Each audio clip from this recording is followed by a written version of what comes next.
So Russia actually took over the presidency of the United Nations Security Council today. And it's not an April Fool's Day joke.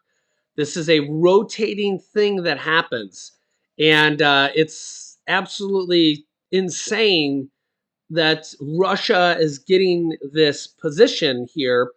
And a lot of people are like, how in the world can Russia get this opportunity?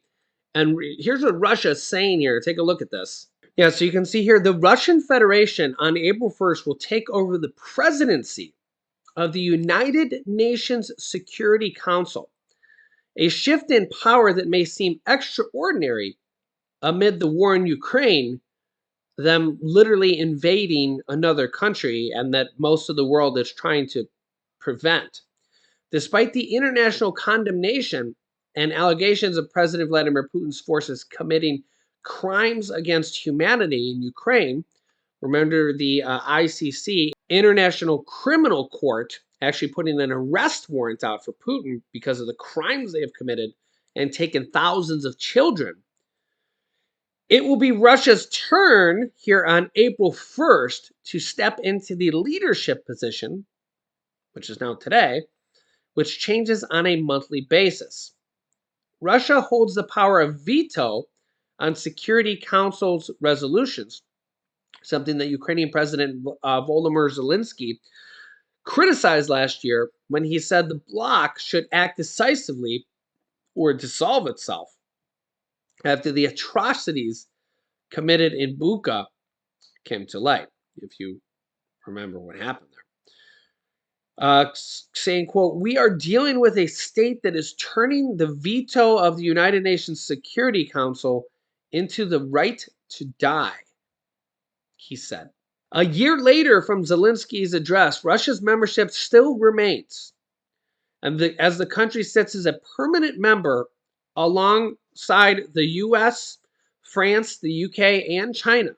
But as Russia is set to take the presidency now, one group of lawyers and diplomats is trying to block the move and kick Russia out of the United Nations entirely, saying, quote, "If we let Russia's aggression stand, if Russia gains what it is seeking to gain out of its aggression against Ukraine, really the entire framework that we set up in 1945 after World War II and what Hitler did is at risk," said Thomas Grant, professor at the Lauterpacht Center for International Law and a member of the Civic Hub, saying, quote, "We think the grounds for doing this are extremely strong." There is a famous saying among the members of the Security Council that the Security Council is the masters of its own procedure, which basically they can probably do whatever they want.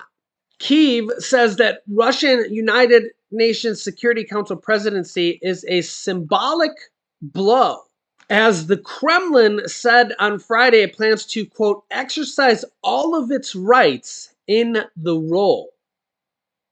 The U.S. says it urged Russia to conduct itself professionally. Yeah, I doubt that's going to happen. Meanwhile, Russia is moving forward with deployment of nuclear weapons to Belarus. Zelensky says that this indicates that there was an unsuccessful meeting between President Putin and President Xi of China.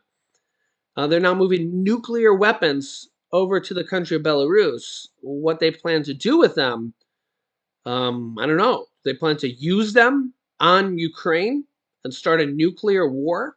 Meanwhile, Belarus, which is basically Putin's puppet country, stepped forward and said, "Oh, we want to have a truce between Russia and Ukraine." And Ukraine called it the most heinous offer ever made. And Lukashenko, a close ally of Russia, President Vladimir Putin, warned on Friday that the war in Ukraine must come to a peaceful end before an escalation begins. As if, constantly attacking Ukraine every single day and apartment buildings and civilians there isn't enough. He said, I'll take the risk of suggesting an end of hostilities, a declaration of truce. And even Russia quickly dismissed the proposal, said, nope, no truce, according to a report from the Moscow Times, telling a reporter, nope, Russia says the special military operation is continuing since this is our only way to achieve the goals that our country has today. Russia says no truce. The defense of Ukraine here on Twitter says the most heinous offer ever made on the anniversary of Bucha's liberation. The Belarusian dictator proposed a truce with Russia. Russian butchers and rapists came to Bucha from Belarus. It was from Belarus that they sent home the property looted from Bucha. Yeah, so, imagine what has happened here in Ukraine. Their children have been taken and literally just deported to Russia. Imagine what has happened to their women, their children, their people, their homes, their land. And Russia says, nope, no truce. We're just going to keep hammering at them day after day after day because what did they say here? The special military operation is continuing since this is the only way to achieve Russia's goals that our country has today. So this is their goals. Just keep invading the country, bombing them, shooting them with missiles because this is the goals of Russia. Yeah, as you can see, what Ukraine is going through on a daily basis. Could you imagine living there? Could you imagine being a person who was just by happenstance, by God's graces, born in Ukraine? Imagine. It would be literally just a, a, a, I couldn't even imagine. I couldn't even imagine. If you think you're struggling here in the U.S., imagine if your life was in Ukraine right now with air sirens going off and just literally just who knows what would happen on a daily basis. You wake up, you never would know what could happen. And remember, if you're a man there, um, you're literally fighting for your life there. Or if you're a man in Russia, you're probably drafted. Remember, they have a mandatory draft there in Russia for all men, and you could be in the Russian army against your will. Unbelievable, unbelievable to say the least. Remember, North Korea also has a draft for men there, and they said recently here that they have it was like 1.2 or 1.4 million people that have signed up to fight against the Americans, which of course they have a draft, but they made it sound like they were gleefully signing up to fight against the Americans, and the Americans are like, are we fighting against each other? Like, what's going on? Are we at war?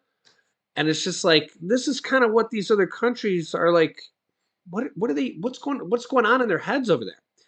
And you can just have kind of a dictator like Putin or Kim Jong Un, and it's just like some of these crazy people over there are just like, well, whatever their agenda is, they'll put their people at risk or have them do whatever they need to. Kind of think about Hitler.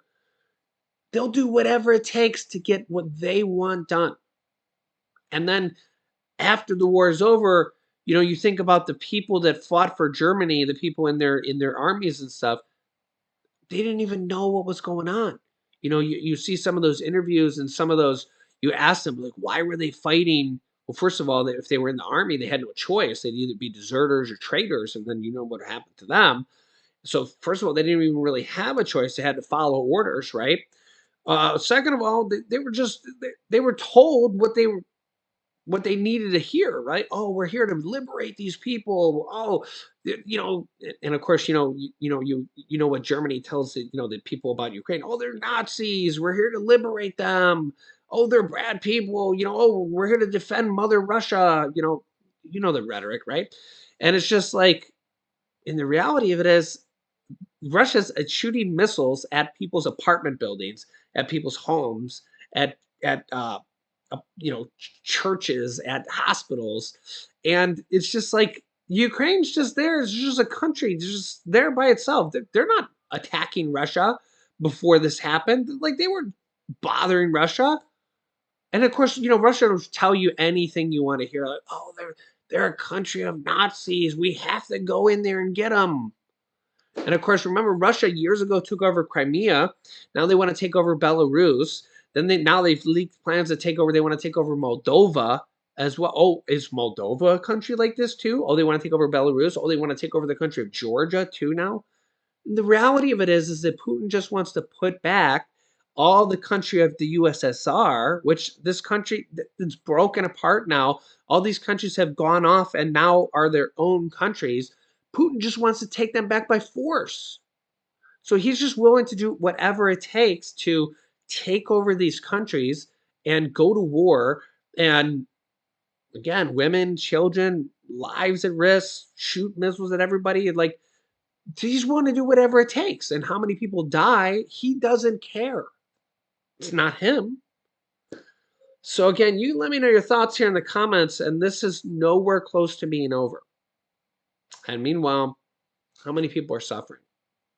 So, and really, this is a global war because the rest of the world's involved. Gas prices are up, food prices are up, inflation's up. We've seen the kind of global consequences because of what else has happened here. Let me know your thoughts here in the comments. I'll keep you up to date here. If you haven't yet, make sure to subscribe down below. Click the bell icon so you don't miss out on new videos. It's completely free to do so. Here's some videos you should watch next. Click here to see what Russia just did and the US just retaliated on. Or click here to see my big video I just did on Social Security, Medicare, Medicaid, and for low and middle income Americans. So click on one of those videos next. Thanks for watching, guys, and I'll see you in the next video.